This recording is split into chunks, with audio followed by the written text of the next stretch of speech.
Sydney. The ruling coalition in Australia's most populous state of New South Wales easily defeated the Labor opposition in an election on Saturday, March 23, that delivered a welcome boost to Prime Minister Scott Morrison ahead of a looming federal poll.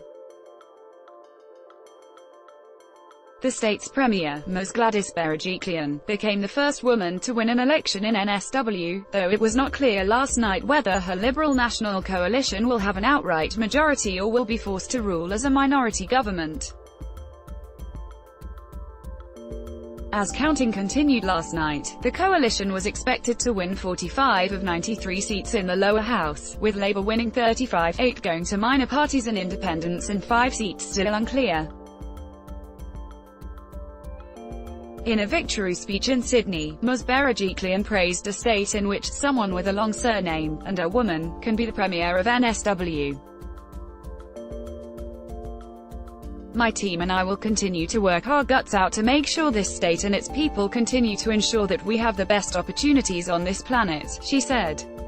Addressing Mr. Morrison, she said, "We will do everything we can to support your government in its re-election." The result was disappointing for the state Labor Party and appeared to be partly due to comments by its leader, Mr. Michael Daly, blaming Asian migrants in Sydney for making house prices unaffordable.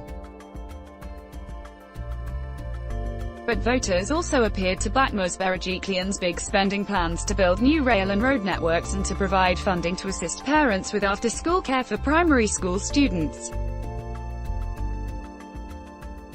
Ms. Berejiklian, the daughter of Armenian migrants and a former banking executive, is seen as a hard-working, disciplined, unshaky pragmatist, but she ran an uninspiring election campaign that raised concerns that Labor could win. However, Mr. Daly's comments, which he apologized for, along with Ms. Berejiklian's clear debate victory over him, helped to clinch victory in the final days. The election was seen as an indicator of the likely fortunes of Mr. Morrison ahead of a federal election, which is due to be held in May. Mr. Morrison trails badly in opinion polls and his federal coalition has suffered from years of bitter internal warfare between its moderate and conservative wings. But the NSW result will give the federal coalition hope that it can still hold on to several key battleground seats across Western Sydney. Mr. Morrison, whose electorate is in Sydney, was beaming last night as he congratulated Ms. Berejiklian on her win.